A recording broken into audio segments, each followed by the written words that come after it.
Okay, we're going to talk about section 7.5, radicals and expressions. We're going to talk about a radical, what you're used to seeing. You're used to seeing in a radical is something that looks like this, and this means square root. And there's like a 2 here, but if it's a 2, they never show it there. Now, square root like a 49 means that what times itself twice will give you 49.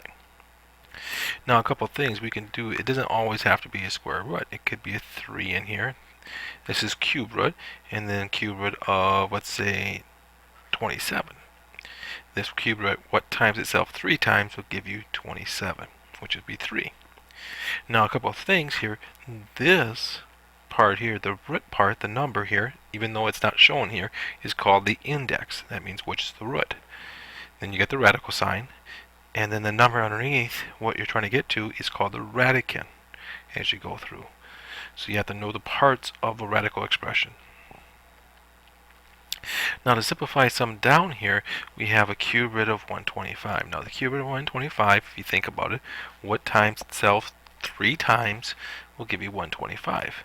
Now there's a couple ways of doing this. One way, if you don't know how to do it, is to do the factor tree. So I can say, okay, 5 and 25,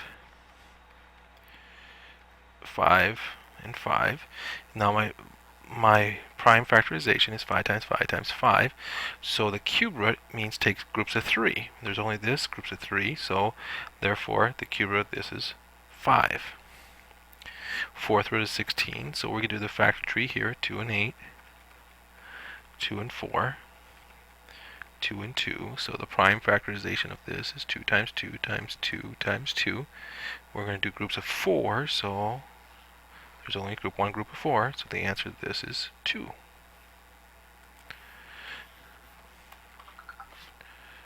So now we got some other ones down here we're going to look at. So we got the here, so let's say I got the cube root of 27. Now the cube root of 27 means what times itself 3 times. You can even know it in your head, or you can go 3 times 9, 3 times 3, so we got 3 times 3 times 3, and you need 3 of them, that's this, so 3, 3, so the cube root of 27 is 3. Fifth root of 32, if we broke that down in a factory tree, we're going to get 2. I want you to try that. Cube root of 64, cube root of 64 is what times itself 3 times 64, which would be 4. And the last one, square root of 36, which is 6. Now, we can write different things, equivalents of radicals and radical expressions. An exponent, fraction, exponent, exponent means that it is a radical. Now the denominator is the index, the numerator is the exponent underneath.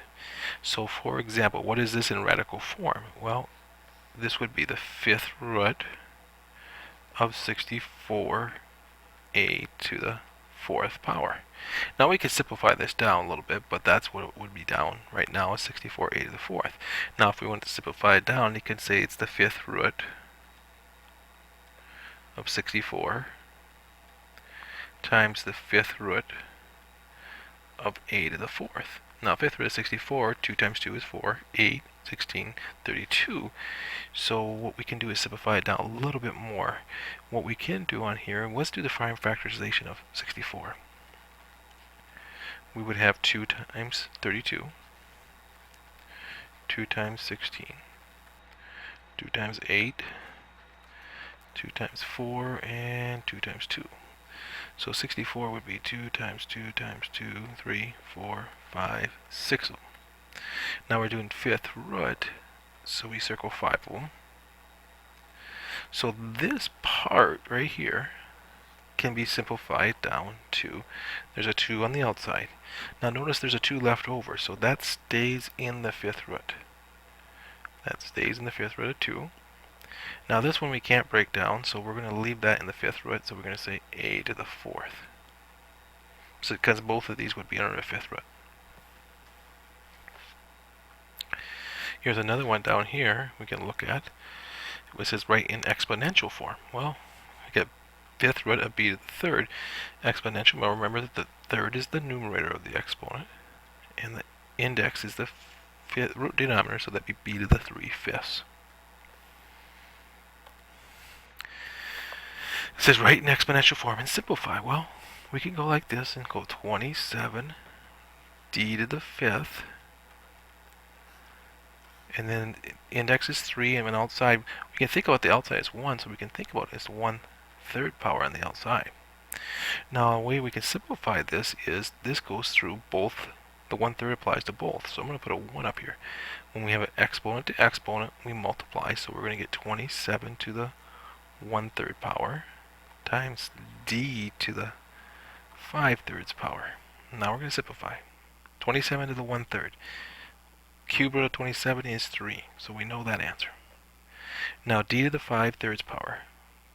Cube root, and we have 5 d's. So think of this. This is d times d times d times d times d, because it's the 5th.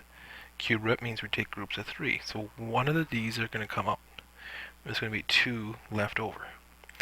So really what we're going to have to do is, it's going to be d on the outside, and if I wrote it as radical form, it'd be d squared, because there's 2 of them on the inside, cube root. Now another way of writing that is 3d on the outside, and then parentheses d to the 2/3 as you go through. Now if we were writing this one down here, I'm going to extend the page a little bit, in exponential form. This one here, remember, is going to be s to the 2/3. This would be 12 x to the 4/3. The exponent goes on top, number. Now remember, I didn't put parentheses around it because the 4/3 does not apply to the 12. Here it's going to be 4y to the 5th to the 1/2 power. Now these two exponents can multiply, so we get 4y to the 5/2 power, and we can simplify from there. We're going to practice some of those. And this one over here, it can be 256 a to the 8 to the 1/4 power is exponential, and we can bring this through too if we wanted to. We can go 256 to the 1/4. I'll simplify this. Now if I did this, I get a to the 8/4, which is 2. Now the 4th root of 256, if you think about 4 times 4 is 16, times 4 is 64, times 4 is 256. So the 4th root of this is 4. So our final answer doesn't even have a radicand on it. It's just 4a squared. And that finishes off this lesson. So very short lesson, but it gets you started on what you have to do. Thank you.